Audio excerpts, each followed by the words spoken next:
está Ángel Verdugo. ¿Cómo estás, Ángel? Muy bien, Pascal.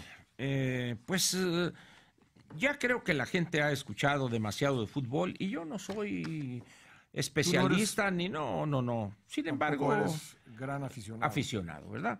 Nomás quisiera yo añadir que esta euforia, la cual ha sorprendido a tirios y troyanos, dirían por ahí los cursis, ¿verdad?, se debe, pues en buena parte, al ambiente que priva en el país, este ambiente de hartazgo, de violencia, de temor en algunas regiones del país, y también a la falta de liderazgos. Yo creo que deberíamos pensar, ya que pase esta euforia, ya que la gente se cure la cruda, hoy y mañana posiblemente, y pensar a qué se debe la profundidad del festejo.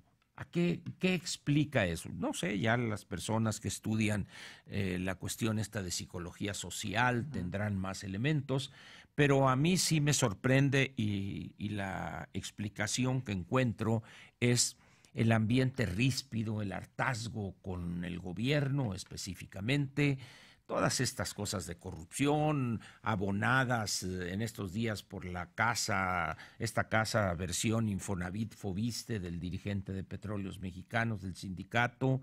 Entonces, los gastos de la senadora. De la senadora, así es, ¿verdad? Entonces, se junta una serie de elementos dispares y disímbolos, pero al final de cuentas contribuyen a ese ambiente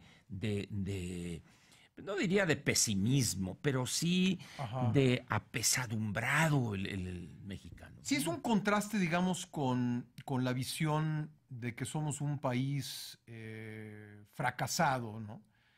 Y viene, pues, este triunfo genera una impresión contraria, distinta, opuesta, 180 grados, así es. Es un país que puede lograr cosas, ¿no? Y yo creo que, pues, de repente... A ver, partir de que este triunfo, que no lo voy a demeritar en nada, me parece histórico en todos los sentidos, pero es apenas el primer partido de un mundial, ¿no? Así es. Entonces, por eso a lo mejor suscribo tu llamado a tomar las cosas en calma. Así. Pero también el discurso del fracaso es un discurso con bases absolutamente exageradas, ¿no? Es decir, yo creo que uno puede encontrar muy buenas noticias del país en muchos ámbitos. Es más, no solo el fútbol. Yo diría, yo soy de esos optimistas irredentos, no obstante que algunas personas piensen lo contrario. Hay una corriente hoy en lo que podría ser el análisis, el desarrollo, que ve el mundo, el planeta en general, con optimismo. Está el señor Norberg, está Steve Pinker y varios incluso libros donde numéricamente, cuantitativamente demuestran que jamás en ninguna época anterior el mundo había estado tan bien como está hoy. En ese momento sale el típico que sufre el síndrome del ombligo, aquel que es una cosa así medio cochina, que yo saco, el que se rasque el ombligo, igual dice, está podrido el cuerpo. No, hombre, nomás tienes sucio el ombligo, lávatelo. Entonces, hemos sido incluso educados, y en ese sentido los partidos políticos han jugado un papel importante. Primero, el que esté en el gobierno a defender sus logros y todos los demás a criticarlos. No hay espacio para las medias tintas. Hemos sido educados desde tiempo inmemorial así. Yo creo que desde la época de la conquista venimos arrastrando ese maniqueísmo en términos del desarrollo. Cuando surge efectivamente algo como esto, es como un clavo ardiendo. Nos agarramos, ya ven, sí podemos hacerlo. Pero a los 2, 3 días sale. Ayer 2 cuerpos desmembrados totalmente ahí en el puente de Tlatelolco, en Insurgentes, etcétera. Y dices, a ver, ¿cuál es el México?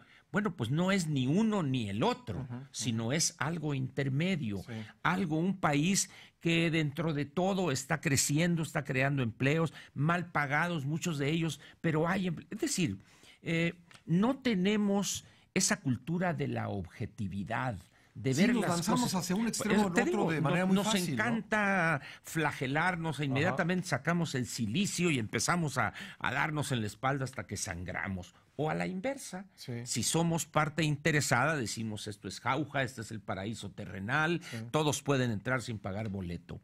Un país que vive de ese extremo al otro no puede avanzar. Es decir, ¿por qué? Porque en un determinado momento tienes la cosa del optimismo o del triunfalismo exagerado, sin sustento, y por otro lado te dan datos crudísimos y crueles, donde dicen, no es cierto lo que estás diciendo, es lo contrario. Entonces volteas al extremo derecho, volteas al extremo izquierdo, y en ese momento nos perdemos y se pierde la objetividad y la capacidad de tomar decisiones. Y la capacidad de tomar decisiones, porque dices con qué elementos voy a tomar decisiones. Si tienes el país, vamos a ponerlo fácil, dividido en mitades, pues dices, ¿para dónde jalo? Ahora, el estado de ánimo de un país es importante, ¿no? Mira, en términos económicos se habla de la confianza en un país para atraer inversión. Pero si eso lo traemos al ámbito de la persona, entra lo que tú dices. Es decir, cuando tú tienes un conjunto de 125 millones de personas, evidentemente hay niños que no tienen, pero vamos a ponerlo fácil, donde más son los mexicanos que ven el futuro como algo positivo, como algo que podemos construir, como algo que si nos esforzamos, si llevamos una vida austera, frugal, ahorrando para las futuras generaciones, ese país sale adelante. Si nosotros revisamos, para no irnos en la historia muy atrás en el tiempo, revisamos lo que pasó en la Segunda Guerra Mundial, y cuando uno ve lo que logró Europa en su conjunto, países que quedaron con áreas devastadas completamente, Pascal.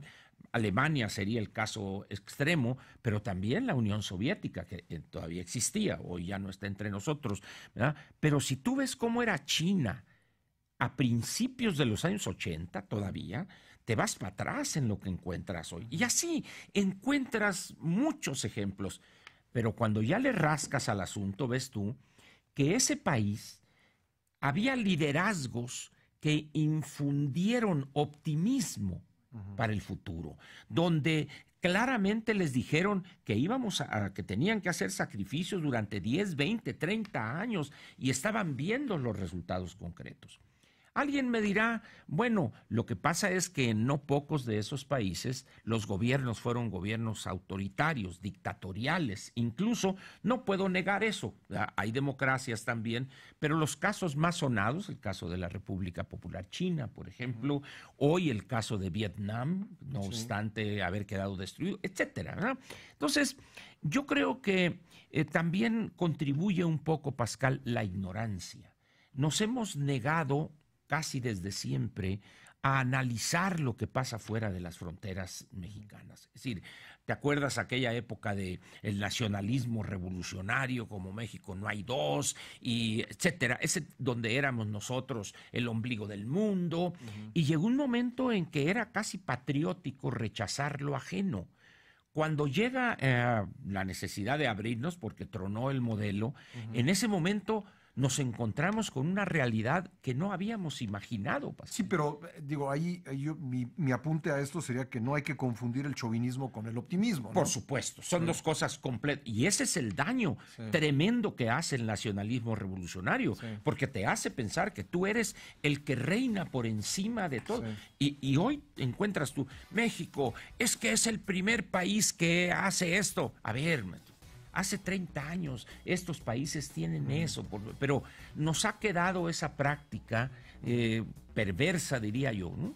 De decir esto es lo máximo. Bueno, si fuera una innovación, una cosa de una creatividad tal que nadie lo hubiese hecho antes, tendrías quizá motivos para hacerlo, ¿no? A ver, de esta plática extraigo lo siguiente, que se nos da muy fácil ir de la flagelación a la exaltación. Así es. Pero que en un plano de un extremo de pesimismo total a uno de optimismo, creo que le funciona mejor al país el del optimismo. A lo mejor lo puede cegar en ciertas cosas. Con un agravante, Pascal, que en el momento en que encuentras el primer contraejemplo, en ese momento ese optimismo sin fundamento, ese triunfalismo, se cae hasta el fondo. Sí. Si fuese un triunfalismo objetivo, sereno, mesurado, no te haría daño el que pusieras los contraejemplos que quisieres. ¿Por qué? Porque dirías, bueno, sí, de acuerdo, pero tenemos esto y esto. Pero cuando estás inflado, te ponen una aguja en la bomba, como decimos, en el globo, dicen aquí, y te pierdes. Y cuando estás en el pesimismo total, no eres capaz de reconocer cosas por supuesto, que sí funcionan. Así, ¿no? Efectivamente. Entonces, te digo, así es como explico yo esto que ha pasado. Pero, en fin, mientras la gente quiera festejar, bueno, que festeje. Pero ya mañana hablaremos de la realidad. Mañana hablaremos de la dosis de realidad para ver si logro algunos ya en la cruda que estén acá y decir alguna cosita sobre tasas de interés, el IEPS y alguna cosa que yo considero una verdadera pifia de la Secretaría de Hacienda, el doctor Mesmacher. ¿Qué sentido tiene modificar el IEPS? Ya para terminar, Andrea, no te pongas histérica. Ya para terminar, ¿qué sentido tiene cambiar el IEPS 8 milésimas, Pascal? 8 milésimas de peso. 1 centavo. Se imagina todos los problemas contables, cambiar bombas. Dicen, no tiene sentido eso de una semana para otra. La semana pasada fue 1,616, es decir, 1 peso, 616 milésimas de peso. Hoy, 1 peso, 608 milésimas. 8 milésimas, menos de 1 centavo moverlo. Dices tú, iba a decir no la jodan, pero bueno, no, mejor no lo digo. Pero es el colmo, pues es llevar las cosas al extremo. En fin, mañana hablaremos de eso. Muy bien, Ángel, gracias.